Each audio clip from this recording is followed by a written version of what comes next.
Hey everybody, welcome back to the stream. My name is FullQ Developer, and I am reading through The Creative Act by Rick Rubin, one little section at a time, and publishing it to my YouTube, as of course, obviously, doing it live here on Twitch. Thanks so much for joining. We're doing these 2 p.m. every Sunday, and so far it's been a blast. This book has been so inspiring for me, and it's been the favorite part of streaming. So let's hop into it. The name of this section is "The Opposite is True." Rick Rubin writes, "For any rules you accept of what you can do as an artist, of what your voice is and isn't, of what's required to do the work and what you don't need, it would be worthwhile to try the opposite. If you're a sculptor, for example, you might start with the idea that what you're making has to exist in the material world. That would be a rule. To explore the opposite would be to consider how a sculpture can exist without being a physical object. Perhaps your best work could be conceived digitally or conceptually with no solid footprint. Or maybe it won't be your best work, but the thought process might lead you somewhere novel and intriguing. Think of a rule as an imbalance. Darkness and light are only meaningful in relationship with each other. Without one, the other wouldn't exist. They are a matched dynamic system, like yin and yang. Examine your methods and consider what the opposite might be. What would balance the scales? What would be the light to your dark or the dark to your light? It's not uncommon for an artist to focus on one end of the seesaw. Even if we don't choose to create on the other side, understanding this polarity can inform our choices. Another strategy would be to double down, to take the shades you're currently working in to the extreme. Only through experimenting with balance do you discover where you are on the seesaw. Once you identify your position, you can move to the opposite side to find a balance, or go further out along the limb you're on, creating more leverage.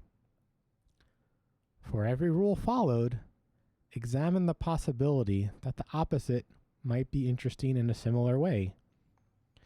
Not necessarily better, just different. In the same way, you can try the opposite or the extreme of what's suggested in these pages, and it will likely be just as fruitful." Okay, I really love that. I love that he ends that chapter with just do the opposite of what I say. which is hilarious. But I guess it's totally in line with what he's saying.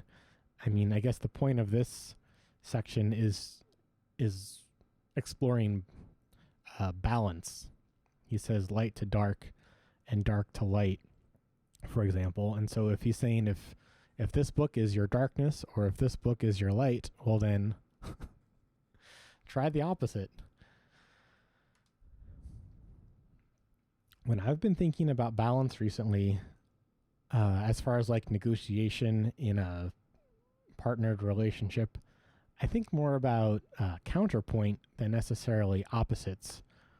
Like in music theory, if we have a major third and then we move out to a perfect fifth, like both voices are moving separately away from each other, and it sounds good.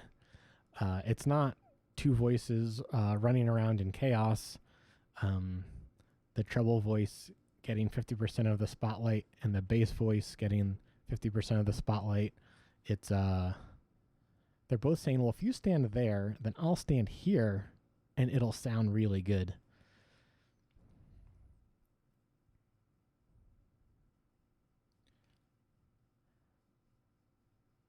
Yeah, so I guess I'm trying to apply that to negotiating in my relationships, because yeah, just 50-50 is maybe not that interesting and definitely hard to keep track of. And an active negotiation is, I think, what sounds really good about counterpoint. It's like both voices are alive and they're doing something.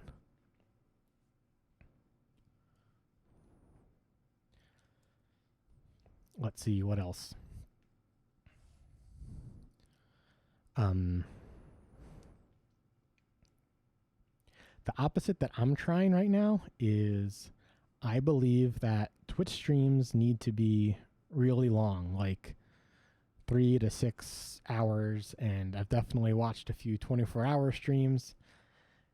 And so I'm trying the opposite, the idea that I'm going to come online, read a short section, and talk about it is like a micro live stream. We're trying out the opposite here and seeing what happens. Even if this isn't fruitful or productive or whatever, this is something I still want to try, because I didn't like watching my own live coding streams, which is what I was doing before, and I do like watching these. This has been my favorite part of the live coding stream, and so I'm focusing down only on this, like, what's this going to be, like a 20-minute segment all told? So we'll see how it goes. Yeah, I'm making stuff that I like, and hopefully other folks will like it too. But that's not a guarantee, right? I mean, ideally, we'd be able to live in a world where we can make stuff that we like for ourselves without worrying if other people like it or not. Like, I mean, you think of all these like famous Renaissance artists or whatever period it was that they like died in obscurity, and now their paintings are like worth so much money. Of like, it would have been nice for them to have a bed and food and clothes. It didn't matter if people liked their stuff or not. I would love for us to have that kind of a world. And as it stands now, I feel like in this economy, we're all kind of a little desperate. Like, I need people to like what I'm doing so that I get money, so that I can do more of what I like doing and less of what I don't like doing. And I feel like we as in 99% of the world are sharing this one little slice of a huge pie, trying to convince each other to give us a little bit of cash. And I think we need a different approach in this world, for sure, in this economy. Again, trying the opposite of what we're doing.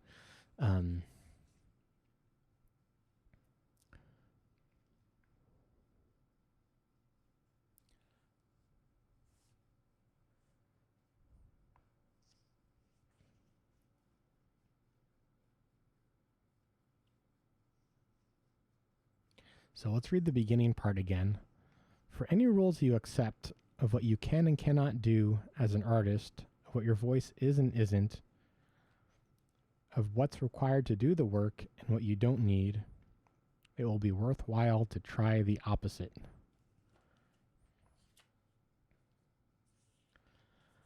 Yeah, so totally invite you to share your creative journey on my Discord. The links are in basically all my profiles or on my website.